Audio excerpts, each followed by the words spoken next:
How would you like to perform your daily activities without pain stopping you? Then you need to go to pysoflex.com. That's P-Y-S-O flex.com, P-Y-S-O flex.com. They offer a wide range of resource selection from braces to body supports. They even have one of those awesome massage guns and even a full body massage mat, which is awesome. So with the help of their products, you can live more comfortably and get back on track doing the daily activities that you enjoy.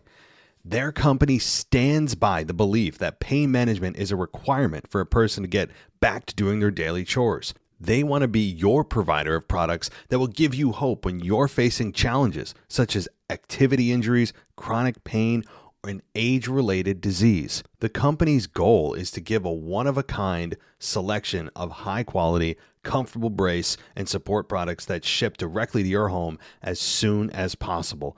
Whether your health recovery is from a sports activity or health-related illness, they have a solution to aid that unexpected disease under one store. It's pysoflex.com, P-Y-S-O flex.com. They also have a 30-day return policy, which means if something just isn't working right for you, you can return it for your money back. Guys, check out pysoflex.com, P-Y-S-O flex.com, and manage your pain and get back to your life today. This is WWE superstar Drew McIntyre, and you're listening to the WWE Podcast. The champ is the one that everybody wants, me. Becky Lynch is going to WrestleMania. Claymore! Austin 316 says I just whipped your ass. This is my iron. You're going to acknowledge me. Welcome to the WWE Podcast. It is the week in review for Sunday, December 11th, 2022, as we are now 6 weeks until the Royal Rumble. And that means that, strangely, that's the same time as Riddle's recovery. Odd how that works. If you didn't catch that, a bit of a connection on SmackDown as Michael Cole let everybody know that Riddle's recovery time after the attack by Solo Sikoa is going to be 6 weeks. Well, that aligns perfectly with the Royal Rumble, and hey, it doesn't take too much brain power to figure out that that is going to likely be the return of Riddle is at the Royal Rumble in a situation where he probably eliminates Solo Sikoa from the Rumble. Perhaps he's the one that where Solo Sikoa is standing in the ring after everyone's cleared out, he is the one to eliminate Solo Sikoa and get his revenge. Now, that could also mean that he is going to be shortly followed by Randy Orton, who is seemingly on the forever injured list. But, you know, there have been lately some encouraging signs from Randy Orton, and that is radio silence. Radio silence is usually a good thing because that means that they are trying to not say anything to get you off the trail, to get them out of your minds. That is the encouraging part of Randy Orton's potential return around the same time as Riddle, which I still believe, is going to result in a Riddle-Randy Orton matchup at WrestleMania. We've been talking about that for like 2 years now, but I think it finally will happen this time around with Riddle and Orton. Now, we still could have a situation where Riddle and Orton are challenging the Usos for the tag titles at WrestleMania, or then where does that leave Sami and Kevin Owens? I don't know. But we could also be talking about a triple threat for the tag titles of Sami and Kevin, and then Riddle and Orton versus the Usos. RK Bro versus whatever the team name of Sami and Kevin is versus the Usos. That could be the case. That could be the case where all three teams are on that matchup, and that may be a fun matchup. Now, I think it should be Kevin and Sami's story, not really Riddle, but I wouldn't hate it. And I think that is usually a great way to get, if you want to have if you want to abide by the belief that every player on the team should get a showing at WrestleMania, then that's a great way to do it. I'm not of that belief. They'll never go back to not believing that because it's a 7-hour show when you split it between the two nights. But I've always been of the belief that WrestleMania should be reserved for what it says it is, the Super Bowl of wrestling. Well, in the Super Bowl, how many teams are competing? Only the two that are left, the two that should be there, the two that deserve to be there. And now, again, if you're a wrestler, of course, you'd want to actually be on the show and all that. But again, another discussion for another day. The point is that Riddle's recovery time does align perfectly with the Rumble, and that makes sense. And plus, it gives us 6 weeks of a breather from Riddle, which we all need desperately. His career needs desperately to just get away from him. Stop putting your nose in business that doesn't belong in, randomly showing up, just doing things that don't help anybody. Certainly, it's going to help everyone involved, fans and his career. So what else happened on SmackDown? Well, we got the Kurt Angle 20th. Well, they didn't give a year, but it was just his birthday celebration. It's funny how they didn't give a year. Let me look it up. I'm gonna Google this. Kurt Angle's age. What is he actually? Yeah, that's why. 54. So that is why they didn't give a Kurt Angle 54-year birthday celebration or whatever, because they don't want to make him look old, even though, my God, did he look old. And this is not a diss on Kurt.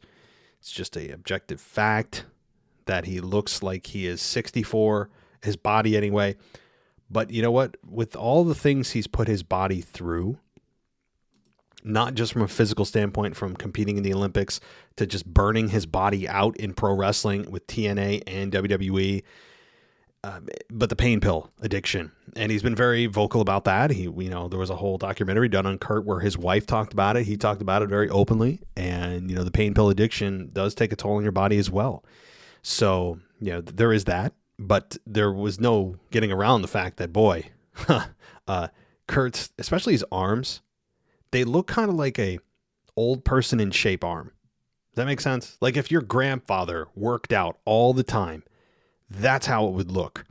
And it's just the way it is. His body has aged faster than, most do, which kind of scares you. I'm not trying to put the fear in anybody or saying something's going to happen, but it does make you think, is this going to affect his life? Like, is he going to die early is what I'm trying to tiptoe around. Does he have a longer life or, a normal life? Who knows? Of course I wish him the best, but the point is seeing him like that, he wasn't like crawling out to the ring, but slow, easy does it. And his arms, when you look at, what his arms used to look like in his body, yeah, it's a stark difference. But look, it was cool to see him out there in Pittsburgh. They gave him a decent reaction, not a hometown hero in any way kind of reaction, but a decent reaction for Kurt Angle at this stage in his career. And for a lot of fans that don't even know who the hell he is, younger fans, I mean, it was still fun. And having him come out, barely cutting any kind of promo, and immediately having the interruption of the Alpha Academy with the shoosh, it's fine. They're good foils for it. They make sense. They're the ones that can afford to be humiliated and not have their career hurt or their storyline hurt, because number one, the Alpha Academy don't really have a storyline right now at all. And number two, they are embarrassed on a weekly basis, losing every week to every team they face. So this is just kind of another Friday for them, just another day. And for me, that is, it's kind of sad given that this team has a lot of potential, especially Chad Gable. And again, it's fine. And how many times are we going to see WWE try to recreate moments?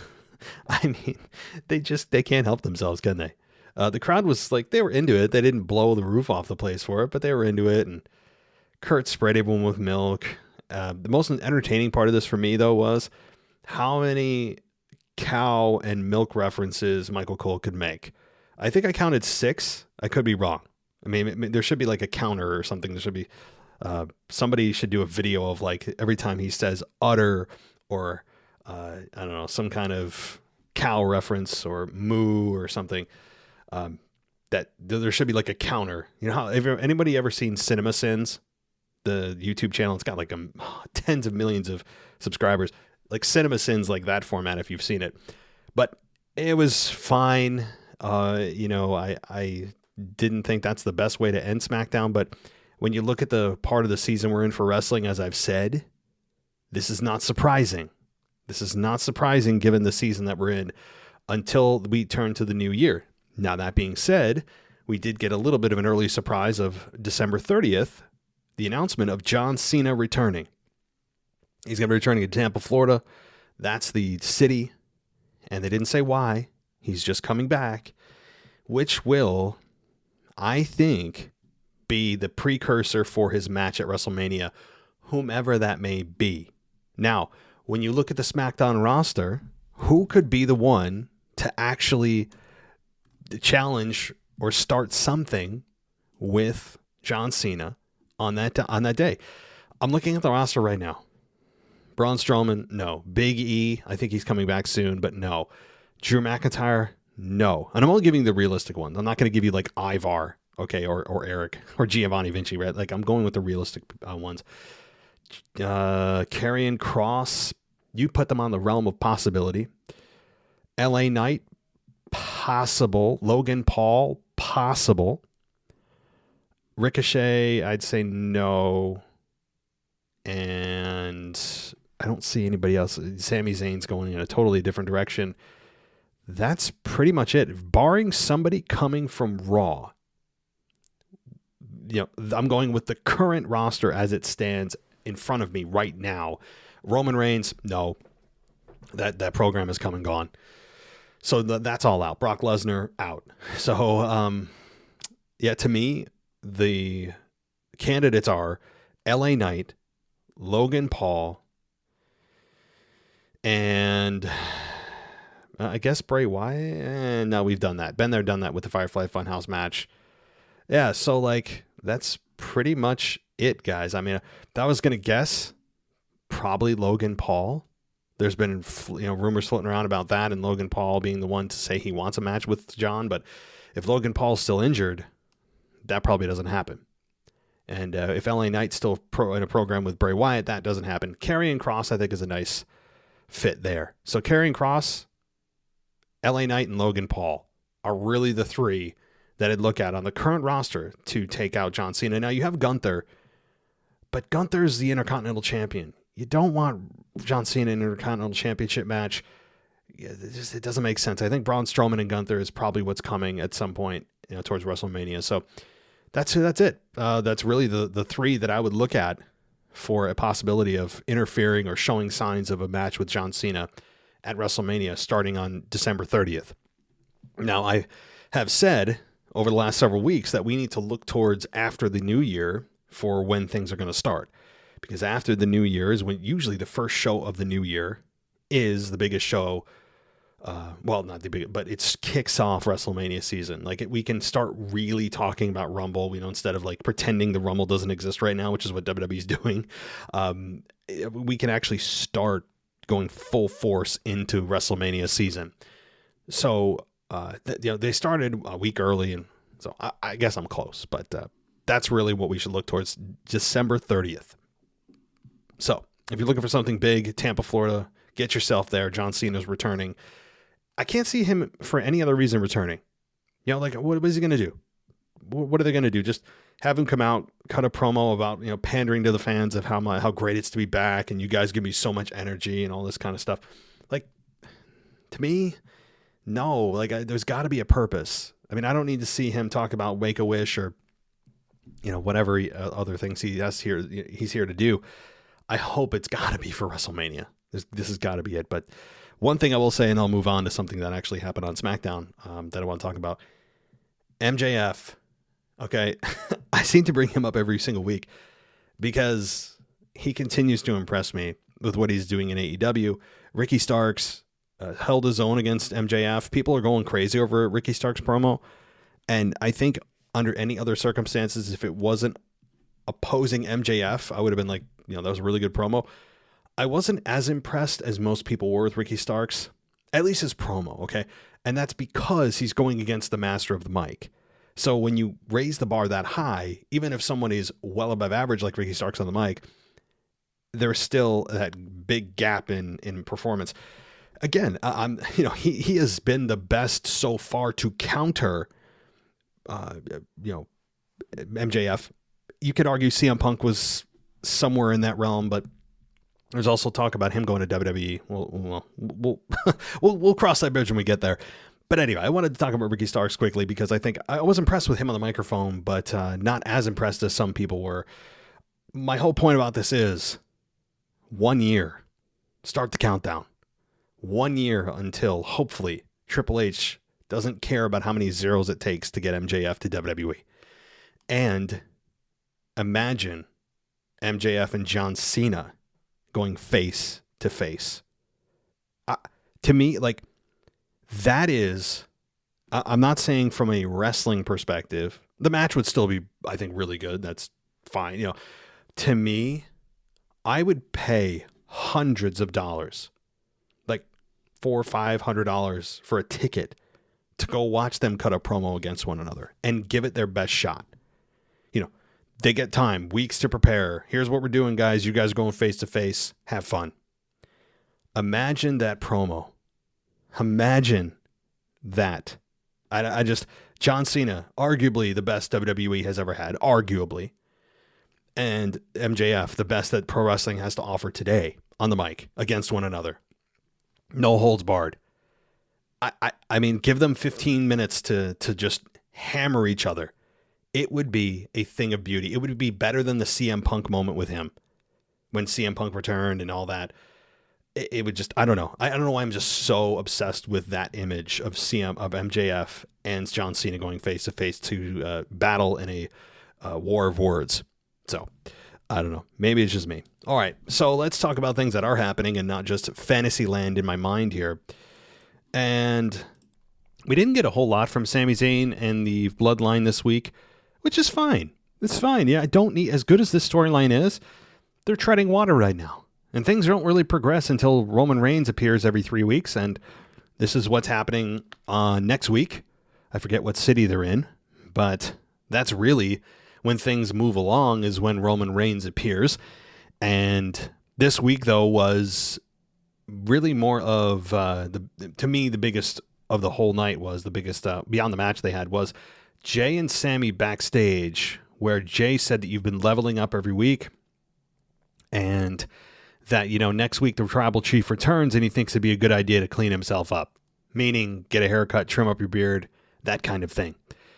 And we'll see if Sami does this. I think that's part of his charm, though. So I think, honestly, I think it'd be a mistake if he does this. There's no going back on it. You can't just undo it the next week. It's kind of a permanent thing until it grows back. So I hope that he doesn't do it.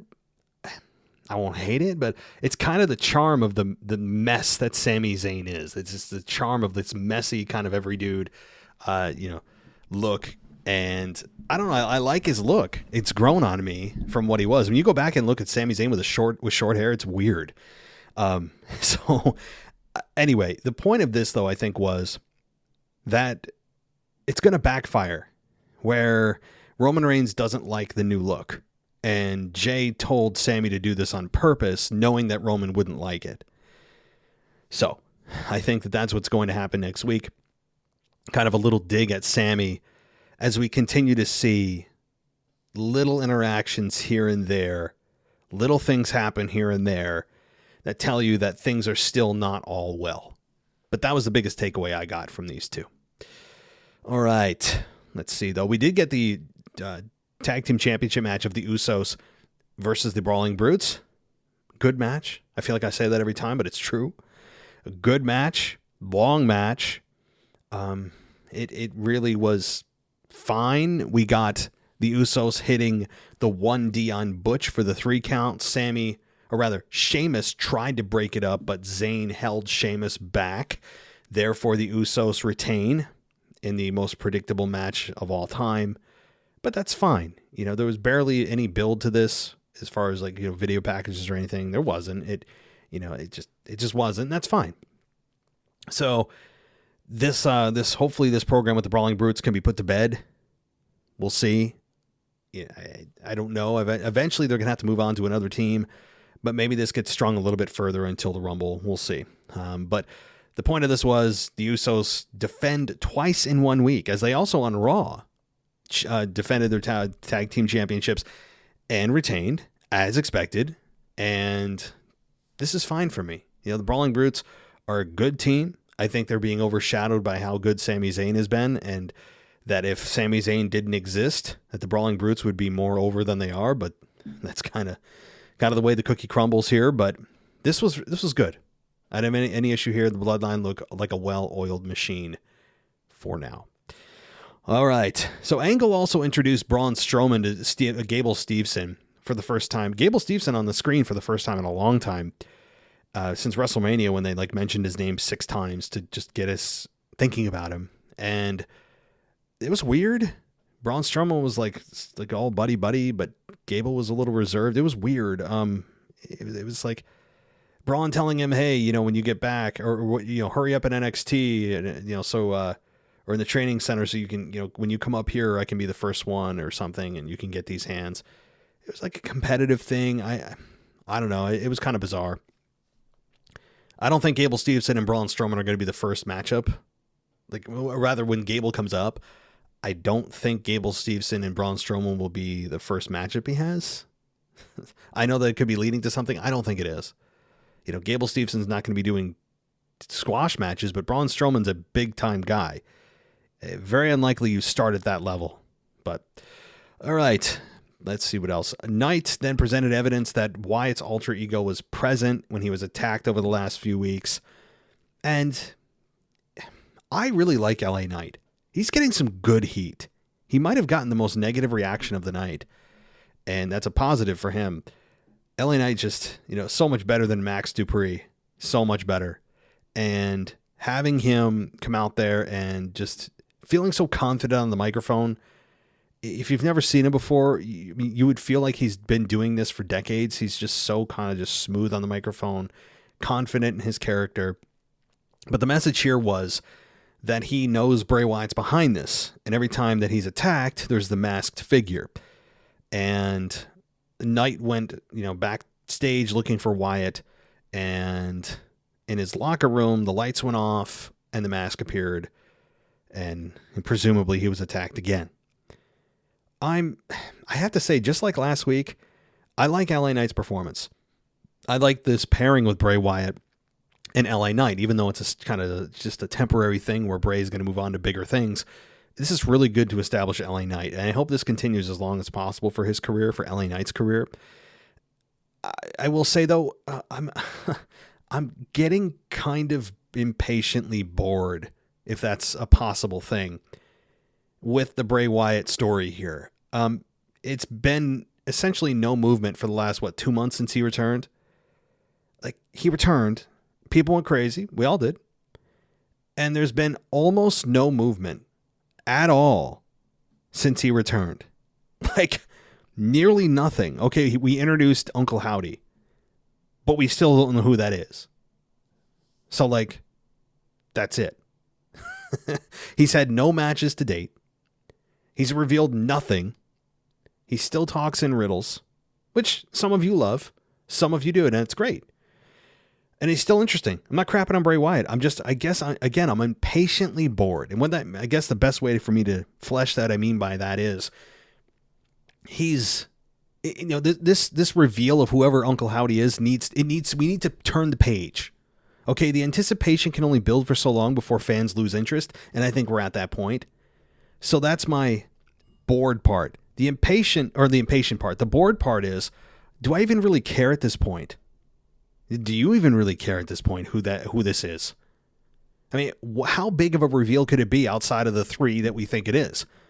Bo Dallas, Eric Rowan, and I can't think of the other person. But Randy Orton was thrown around. How big of a reveal can it be? It can't be.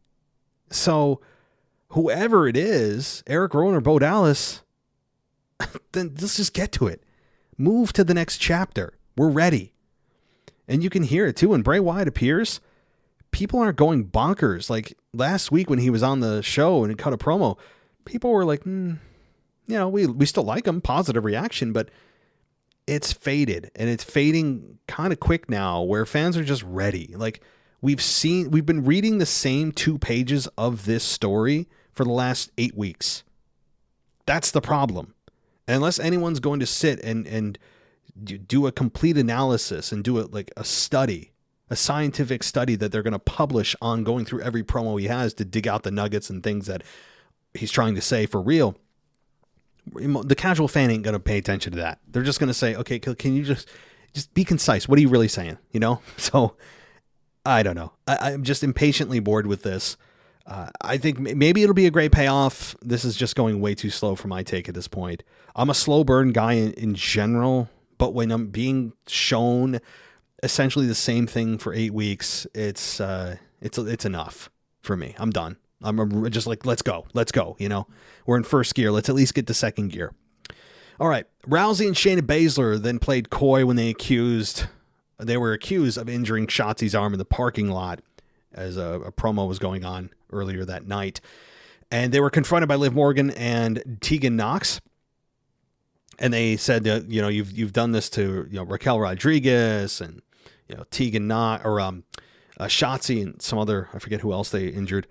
But, you haven't done this to us, essentially challenging them. And what I really liked about, well, first of all, it's good that Tegan Nox is getting put right into a program right away with the top program for the women's side on SmackDown.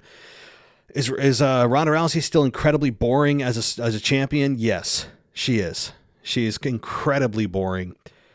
And I hate to say that because I was so pro Ronda for going heel because I think she's just a naturally arrogant person and it would translate really nicely on screen. And maybe we haven't seen that being able to really flesh itself out yet.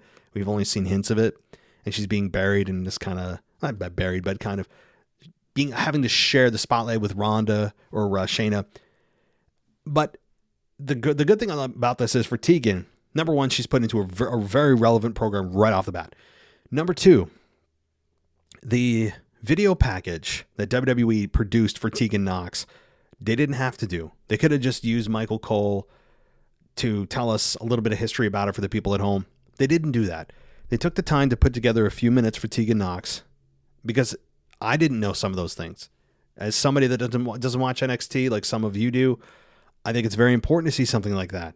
And I would argue for the majority of people that watch SmackDown and the main, quote unquote, main shows, they don't watch NXT. So you have to go with that assumption. And they did a nice job showing you who she is. The injuries that she's gone through, the 2 knee injuries. It was really, I think it was well done. And again, video packages are sometimes so essential, especially if someone's new. So I really enjoyed that. Let's see. What was I going to get to here? Oh, Legado del Fantasma, which is Cruz del Toro and Joaquin Wilde. They took on the Viking Raiders, and this ended in a DQ. This was weird. And what I mean by that is, okay, it ended in a DQ. That's nothing new to wrestling at all. I mean, we see these on a weekly basis. But Hit Row attacked Toro and Wilde, getting their revenge from several weeks ago. They also laid out the Viking Raiders. They also indirectly attacked Zelina Vega by throwing someone into her. But what was weird about this is the crowd reaction. Like, the crowd didn't care at all. And maybe in person it sounded different, but on TV, sitting at home, I didn't feel like the crowd gave a damn. It at times almost felt like they were ready to boo. It was bordering that, but there wasn't a strong reaction either way, but I'd lean it was kind of negative. It was not good if you're trying to be a proponent of Hit Row going to that next level of maybe contending for the tag titles or something. Not a good sign. And maybe it was just the crowd who was kind of low key overall, I think, on SmackDown, but it was very, just a bit concerning. For something like that, it should be a much bigger reaction for Hit Row, getting revenge. Then they showed the video package reminding fans before the match about the attack on Hit Row by Del Fantasma, and even when they got the revenge, there was almost no reaction. Yeah. But the Viking Raiders have been reborn here. I still like what they are and who they are. Much more serious, much more aggressive, and I like that. speaking of, the seriousness of tag teams, which the tag team division got a nice representation on Friday night. We had the contract signing between Ricochet and Gunther for the Intercontinental Championship that's taking place next week. And, I have to say that Imperium is becoming more and more of something that a group that I love. And I was drawn to them from the beginning because of just their look, their cohesiveness. They looked like a unit. Their stance, I love that kind of military stance that they have. I love the seriousness that they bring to the division. And then on the complete other end of the spectrum, you have the two clowns that are stuck in junior year of high school coming out and spewing their nonsense, to Imperium as Gunther and Ricochet are about to sign the contract for their title match next week. Now, the one thing I will say, you want me to say something positive about the New Day? As you know, I'm about to go into a very negative dialogue about the New Day. I liked their tribute to Jason David Frank. All right. The Green Ranger, Power Rangers. If you have no idea who the hell Jason David Frank is, if you're a wrestling fan and you're you're around my age, anywhere from, I'd say, well, I'm 37, but if you're like 25 to 45 in that range and you're a dude, you have to remember the Power Rangers. And, well, I'm not going to get into the Power Rangers as a whole. That could be a whole separate show. I still love the Power Rangers. Not that I keep up with it currently, but like the old episodes and stuff brings you back to childhood. Jason David Frank was the most iconic, by far, Power Ranger of all. He was the Green Ranger, who became the White Ranger, then became the Red Ranger. And after Power Rangers Zeo and Shogun, I kind of fell off as a kid. And then really got into wrestling. Like, wrestling actually replaced my love for Power Rangers when I was 12, 13. So there is an overlap there. But the tribute that they did wearing, that is Kofi and Xavier, wearing the Green Ranger Power Ranger outfit and the white Power Ranger outfit was a nice touch. It was a silent tribute to Jason David Frank, who obviously, if you've heard the news, committed suicide. I won't get into the details of it because I'm trying to keep this show not so down, but that was the one positive. If you want to hear me say something good about them, I appreciate the tribute. But that has nothing to do with the storyline, has nothing to do with them as characters. Now, again, back to what actually happened in the ring. We had Imperium essentially say this, the one thing that I couldn't have said better myself, and it is the perfect embodiment of the New Day and Imperium if you put them side by side. You have one team that are professional wrestlers. You have another team that are entertainers, performers. Exactly. Now, this promo would have never, ever, ever, ever passed the Vince McMahon test, the sniff test, whatever test he wanted to give. Vince McMahon would have never okayed this because to him, the term professional wrestling is not something that is passé. It's not what we are, this and that. To me, what's old is new again. Calling yourself a professional wrestler makes you feel like you're more of a legitimate sports athlete, doesn't it? It doesn't have the same stigma anymore that it used to have, that Vince tried to evolve himself into saying performer. And now saying professional wrestler sounds more kind of official. It sounds more legitimate, doesn't it?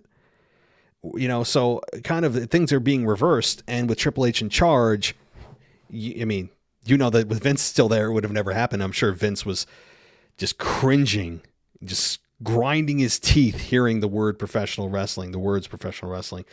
So I loved it. That's exactly right. What Imperium said to Xavier and Kofi, that we are professional wrestlers. You are entertainers. You're performers. Exactly right. I mean, I just, until the fans turn on these goons, it's never going to happen that the WWE is going to just turn them just because, which is a damn shame. But all right, I want to go on a 15-minute rant about them because they're just the worst thing to ever happen in pro wrestling. I'm serious. One of the worst things ever to happen to pro wrestling is the New Day, and I will stand by that. I don't care who, whoever feels differently. Obviously, everyone has their own opinions, but I feel that way. Okay, moving on. Let's see what else happened. Oh, we got a match out of this. So Ricochet and the New Day do defeat Imperium, which was Gunther, Ludwig Kaiser, and Giovanni Vinci. After Ricochet hit a shooting star press on Kaiser, so that's, it makes sense that Ricochet would win. He's the challenger. You want to make him look strong, make it look plausible he could beat Gunther. I'm looking forward to this match next week. As Gunther said on his promo, we faced each other twice. Next week, I'm going to take you out. And he should. If Ricochet wins next week, I'll be very, very disappointed. He should come nowhere near. He shouldn't be able to even sniff the Intercontinental Championship. And Gunther should just completely dismantle him, and I hope he does. From there, you could have Gunther come face to face with his next opponent. Maybe that's the case. Maybe, somehow Braun Strowman is the one to come out and face him, or who knows. But I would also like Gunther to come out and talk a little more. I know he's not a long-winded promo guy, and he doesn't need to be, but I like him speaking. I really enjoy the way he speaks. I enjoy everything about Gunther. From head to toe, his look, his in-ring style, hard-hitting, in-your-face, his voice, everything. He is just a perfect champion in my mind, especially for a heel. Even though I like him. I wouldn't put it past him to be the top heel in the next couple of years after Roman Reigns maybe steps aside, turns babyface, what have you. All right. What happened to us next here? Karrion Kross then threatens Rey Mysterio. As Rey is in the training room, and the trainer, I like how he called security. That was a nice touch. Having the trainer call for security made sense. Total sense. And Karrion Kross, by the way, it took security a long time to get there. So if they were actually going to fight, the damage would have already been done to Rey, but it's fine. So Karrion went on this story to Rey about putting down the old horse. That was the premise of it, was that take the horse behind the barn and put him down. That was essentially the crux of the story. And he did it in a very kind of threatening way, in a very, ominous way. And having this happen in a different environment. How many times have we seen promos in actual training rooms? Doesn't happen often. So this is going to be fun. Karrion and Rey will be fun for a little while. This won't last long though, because Rey has to get back to his son, which eventually they'll face off at WrestleMania.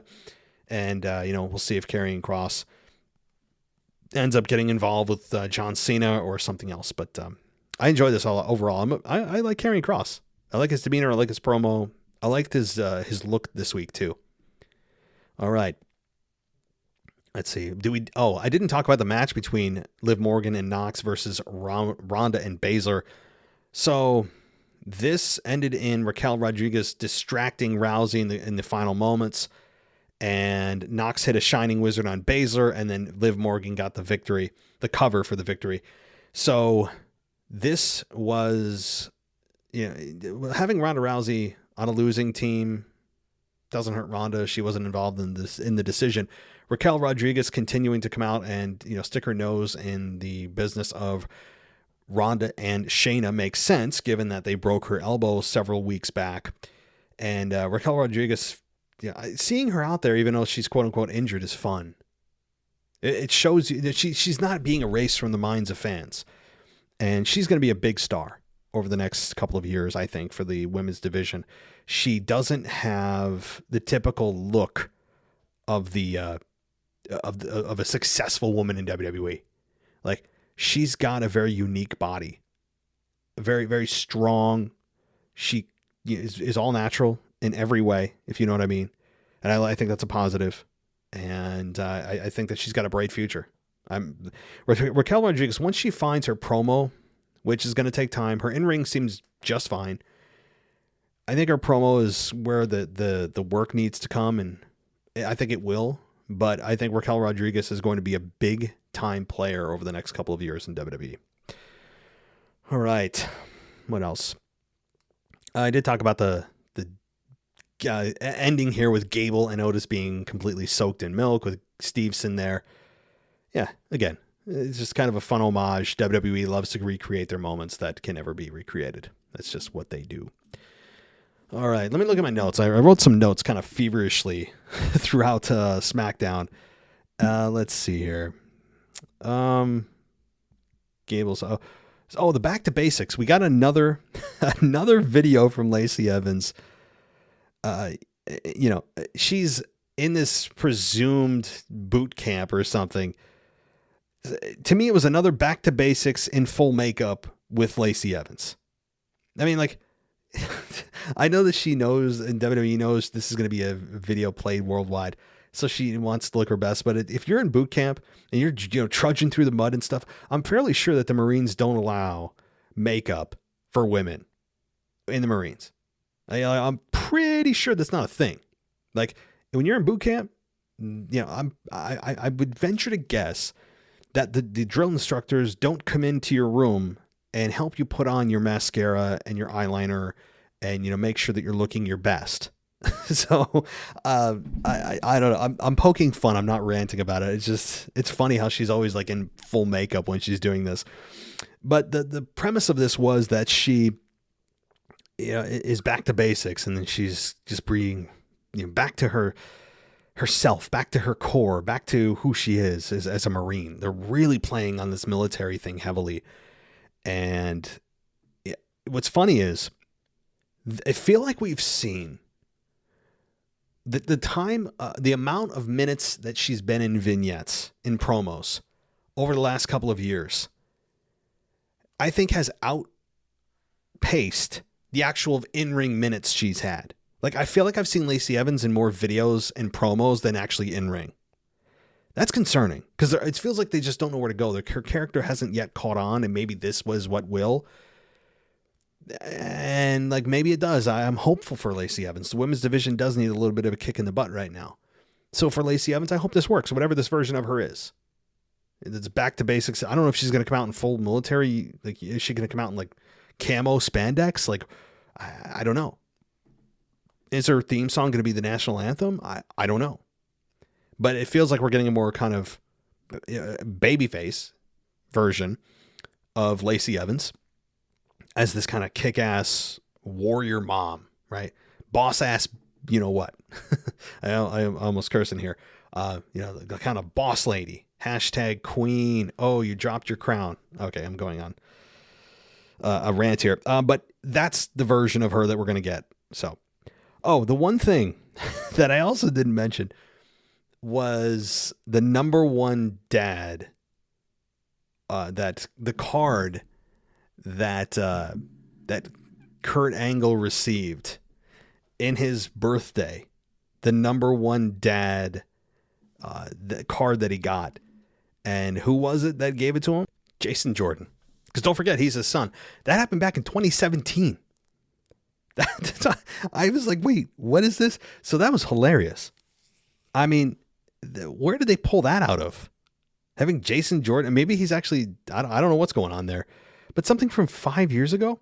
Most people probably didn't get it. If you're a newer fan, you didn't. The storyline was 5 years ago, and it was the most ridiculous thing ever. To me, it should have been, when that whole storyline was coming out, that somebody is Kurt Angle's son. It shouldn't have been Jason Jordan. To me, it should have been the other person in the Alpha Academy, Chad Gable, who then became Shorty G. Though he would have benefited the most, given that he was an Olympic athlete and everything else.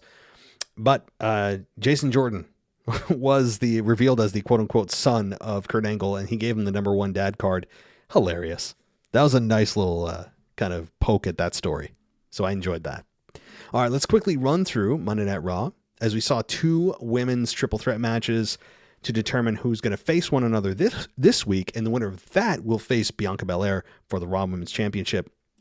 The two matches ended up with the winners of Alexa and Bayley, so they'll face each other tomorrow night on Raw for who will win, or who will rather earn an opportunity at the Raw Women's Championship.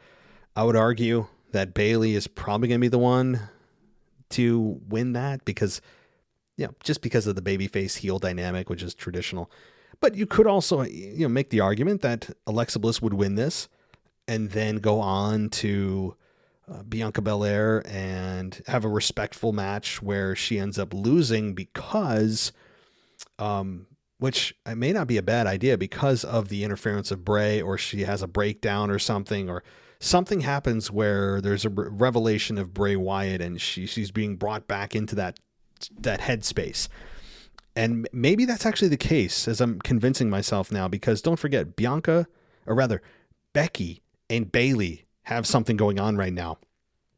So maybe Becky screws Bayley out of this match and we have Liv get to the championship, or we have Bayley win and that's where Becky screws her at a higher level, because then it's a championship match and thus heating up Becky and Bayley even better. So this is a 50-50 split to me, because Alexa's likely going one way in being, I think, drawn back to Bray, and we have Becky and Bayley being drawn into another direction. So honestly, it's a 50-50 shot for me of who wins this match on Monday. To be fair, it doesn't even matter, because Bianca's not losing to whoever wins, and both of those women are off to their own storylines. So I'm not particularly concerned. This also leaves the door open for Charlotte. Like in a few weeks, once WWE really kicks things into high gear, the holidays are over, perhaps Charlotte comes back to Raw, is some massive trade, this and that. Who knows? Okay, but that's my thought. It doesn't matter. And it's 50-50 for me who wins on Monday. But what else happened on Monday night? Akira Tozawa versus Dominic Mysterio happened, where Dominic Mysterio got the win, as he should. The OC versus the Alpha Academy and Baron Corbin. The OC won that match. JBL is still around with his MC Hammer pants for some reason. We also got Austin Theory versus Mustafa Ali for the U.S. title. Ali won by DQ after Ziggler made his reappearance. And then Ziggler actually was left laying, hilariously, with an A-Town down at the end of this. And what else happened? We got Asuka versus Bayley versus Rhea Ripley again in the one of the two women's championship matches. Bayley won that.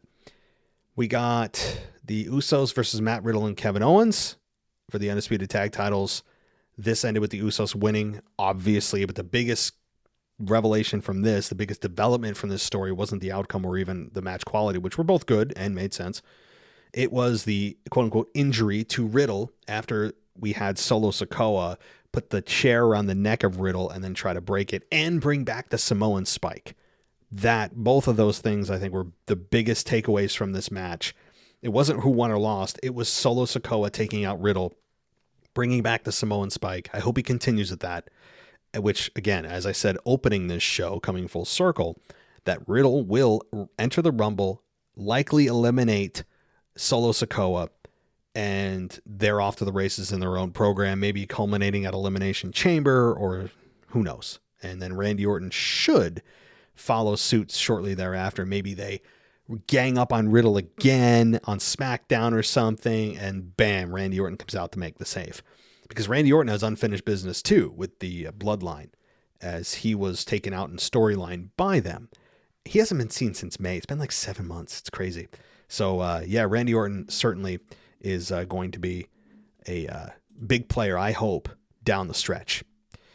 But that's it for this week, I think, in WWE. I hope that you guys enjoyed this. If you want to follow more of our content, you can do that on Patreon. If you want ad-free, patreon.com/WWE podcast, where everything's ad-free for $1 a month.